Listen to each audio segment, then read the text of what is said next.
What if the difference between a playoff berth and another disappointing season is currently buried on Atlanta's depth chart, waiting for someone smart enough to recognize his potential? What if the Chicago Bears could land a legitimate pass-rushing threat without breaking the bank or sacrificing premium draft capital? Hey, everyone, welcome back. Today we're diving into one of the most intriguing under-the-radar trade scenarios as the NFL deadline rapidly approaches. A move that could quietly transform Chicago's defensive identity without generating the headline-grabbing buzz of blockbuster deals. Sometimes the smartest moves aren't the loudest ones, and what Ryan Poles might be cooking up in Chicago could prove exactly that. According to ESPN's Jeremy Fowler, Atlanta Falcons edge rusher Arnold Ebiketie has been generating trade interest dating back to the offseason. Now, with the deadline looming, ESPN has identified the Chicago Bears as a top landing spot for the 6 feet 2 inches, 250-pound pass rusher, who's become the odd man out in Atlanta's crowded defensive rotation. Here's what makes this situation fascinating. The Falcons aren't desperately trying to dump Ebiketie. They're not shopping him around like yesterday's leftovers. Instead, they're simply willing to listen to offers, which is NFL front office speak for, we know he has value, but our depth chart doesn't have room for him anymore. That's the kind of situation smart general managers dream about. A talented player stuck behind other pieces, available for the right price, with no desperation driving up the cost. It's the football equivalent of finding designer clothes at a thrift store because someone didn't know what they had. Let's talk numbers, because Arnold Ebiketie's production tells a story that casual observers might miss. Over each of his last 2 seasons, he's recorded 6 sacks, solid production that becomes even more impressive when you consider he's done it primarily in a rotational role. He's not getting 70% of defensive snaps. He's not the featured pass rusher, getting schemed open. He's a rotation player who's still finding ways to get home. Falcons writer Will McFadden provided crucial context that elevates Ebiketie's profile even further. 5 of those 6 sacks in 2024 came after Atlanta's bye week, demonstrating not just productivity, but a late-season surge that suggests he was figuring something out, finding his rhythm, and becoming increasingly dangerous as the year progressed. That's not a fluke. That's a player developing, improving, and showing exactly the kind of upward trajectory you want to see. Even more telling, Ebiketie himself acknowledged he left some on the table. That's not arrogance, that's self-awareness from a player who knows he's capable of more if given consistent opportunities. He's seen the plays he almost made, the sacks that slipped away, the production that was right there within reach. That hunger, that knowledge that there's another level to his game, is exactly what you want in an acquisition target. So, why would the Falcons even consider trading a productive pass rusher entering his prime years? Simple. They've invested heavily in the position and created a logjam that leaves Ebiketie as the odd man out. This past offseason, Atlanta drafted rookies Jalen Walker and James Pierce Jr. in the first round, both projected as foundational pieces of their defensive future. When you invest first-round capital in a position, those players are getting on the field. Period. The franchise has made a commitment, and that commitment comes with playing time guarantees, whether explicit or implicit. For Ebiketie, a former 2022 second-round pick, this creates an impossible situation. He's proven he can produce when given opportunities, but those opportunities are increasingly scarce in Atlanta's rotation. He's stuck in organizational purgatory, too good to cut, too buried on the depth chart to showcase his full abilities. From Chicago's perspective, this is manna from heaven. The Bears get to acquire a player with proven NFL production who's motivated to prove he deserves a larger role.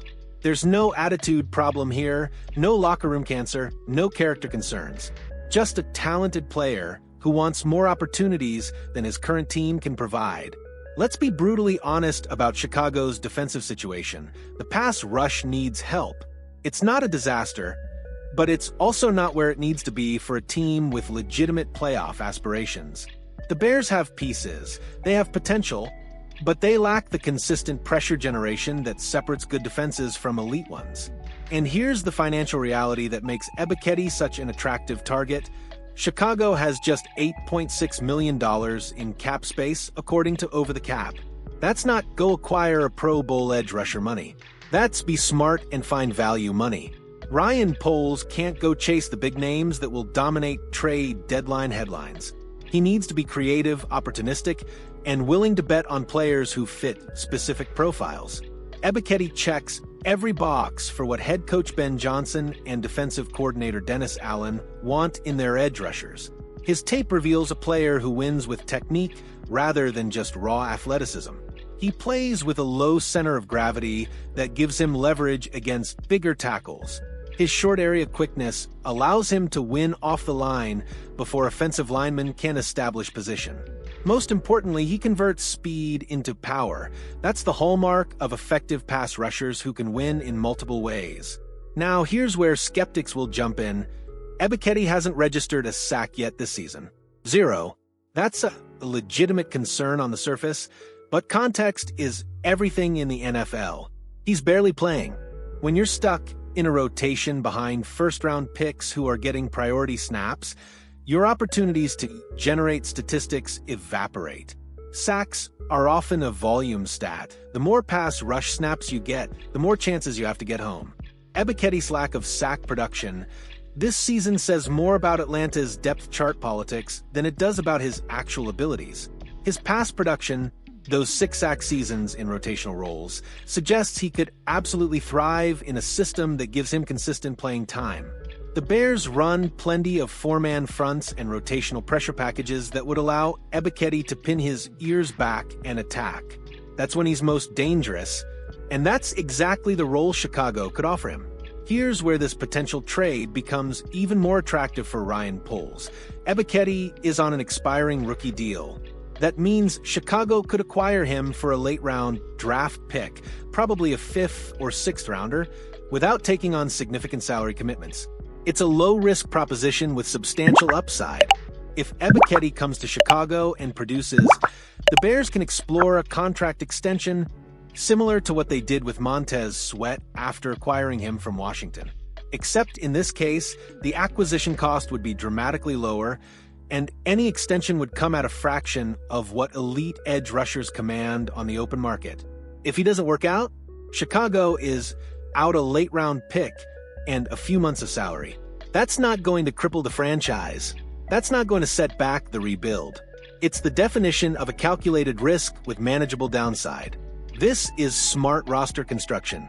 This is how you build sustainable winners without mortgaging your future for short-term gains. The Bears are in a fascinating position.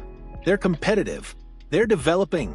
They're not quite ready to go all in with blockbuster moves, but they're also past the point where they should be hoarding every draft pick like precious treasure. This is the inflection point where strategic additions can accelerate development without derailing long-term plans. Adding Ebiketie wouldn't be a desperation move. It would be an opportunistic strike, taking advantage of another team's depth chart situation to address a position of need. It's the kind of move that doesn't generate massive headlines, but could prove crucial down the stretch.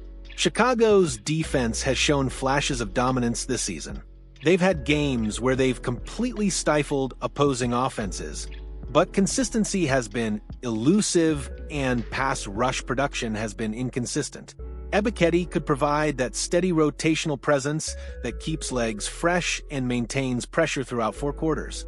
Ryan Poles has already shown he's willing to be aggressive at the trade deadline when the right opportunity presents itself. The Montez Sweat acquisition from Washington was a masterclass in identifying value and striking decisively. Poles recognized that Sweat was available, that he fit Chicago's defensive scheme, and that the acquisition cost was reasonable given his production and potential. The Ebiketie situation follows a similar blueprint, just at a different scale. Lower cost, lower risk, but potentially significant reward if everything clicks. Poles has proven he can evaluate pass rushers and identify fits for his defensive system. If he's targeting Ebiketie, there's reason to believe he sees something on tape that suggests this could work. As the trade deadline approaches, the Chicago Bears face a choice. Make a splash with a headline-grabbing move that might cost premium assets, or quietly address needs with calculated, lower-risk acquisitions. Arnold Ebiketie represents the latter approach, and there's absolutely nothing wrong with that. Sometimes the best moves are the ones nobody sees coming. Sometimes value is found in the margins, in the players stuck behind depth chart logjams, in the guys who just need an opportunity to prove what they can do. Ebiketie fits that profile perfectly, and if Ryan Poles can pull off this acquisition for a reasonable price, it could be one of those moves that looks brilliant by season's end. So, here's what I want to know. Would you pull the trigger on an Ebiketie trade if you were running the Bears?